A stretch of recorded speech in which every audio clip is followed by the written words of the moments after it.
rumeksa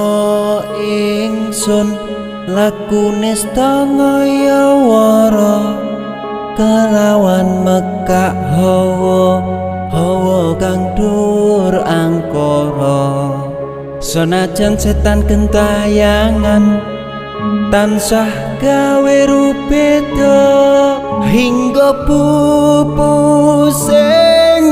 jaman hametek ingsun nyirep kene wisa murka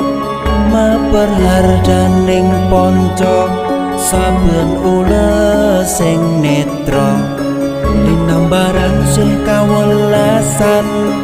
ingkang paring kamulyan Sang Hyang Jati